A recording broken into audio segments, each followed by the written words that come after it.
फक्त भाडेकरूंचा विचार नाही, मालकाचाही देखील आपण त्याचा जो अधिकार आहे तो आपण काढलेला नाही.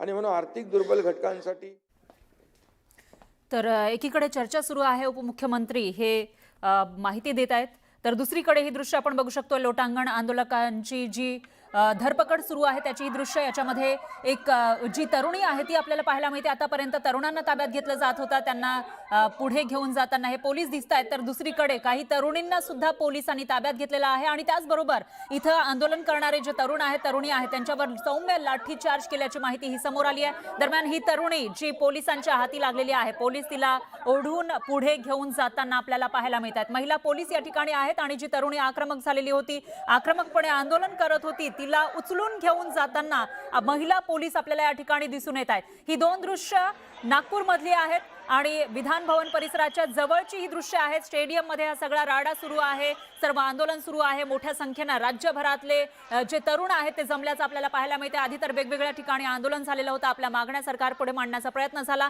पण सरकारनं याकडे लक्ष दिलं नाही असा आरोप या आंदोलकांचा आहे. आणि त्यानंतर आता जेव्हा हिवाळी अधिवेशन सुरू आहे नागपूरमध्ये, त्यावेळेला लोटांगण आंदोलनासाठी सर्व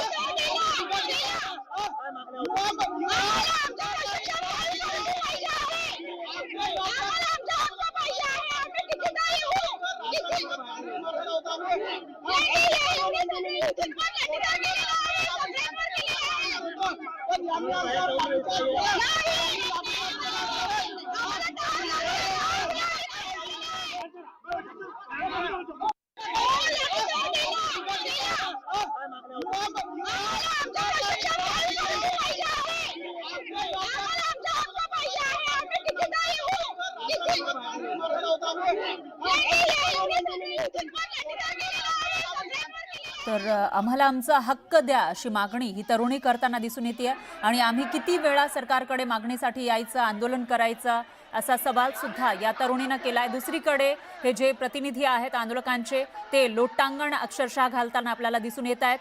जी जमीन आहे त्या जमिनीवर मातीवर हे सर्वजण लोटांगण घालताना आपल्याला दिसत आहेत. तर दुसरीकडे ही जी एवढी मोठी संख्या तरुणांची या ठिकाणी जमली आहे त्यांना कुठेतरी कंट्रोल करण्याचा प्रयत्न पोलीस करताना दिसत आहेत. काही ठिकाणी सौम्य लाठीचार्ज सुद्धा पोलिसांकडून करण्यात आलाय. मग ते जे तरुण आंदोलक आहेत किंवा तरुणी आहेत त्यांच्यावर सुद्धा सौम्य लाठीचार्ज केल्याची माहिती समोर आली आहे. त्यांची धरपकड केली जाते आणि अशामध्येच हा आक्रोश आपल्याला पाहायला मिळतोय आणि हे आंदोलक संतप्त झालेले आहेत, आक्रमक झाल्याची माहिती सुद्धा समोर आली होती. आणि अशातच काही आंदोलकांना ताब्यात घेतलंय, ती दृश्य सुद्धा आपल्याकडे आहेत. त्याच्यामध्ये या आंदोलकांना ओढून घेऊन जाताना पोलीस आपल्याला दिसत आहेत. मग ते तरुण आंदोलक असतील किंवा तरुणी आंदोलक असतील त्यांनाही पोलिसांनी कशा पद्धतीनं पकडून नेलंय त्याची ही दृश्य दुसरीकडे आपण बघतोय. लोटांगण आंदोलन घालण्यासाठी हे सर्वजण जमलेले आहेत. हजारोंच्या संख्येने तरुण या ठिकाणी जमलेले आहेत, कारण मागच्या वर्षी ज्या योजनेची घोषणा झालेली होती त्या अंतर्गत इंटर्नशिप तरुणांना दिली जाणार होती आणि त्या कालावधीसाठी सरकारकडून काही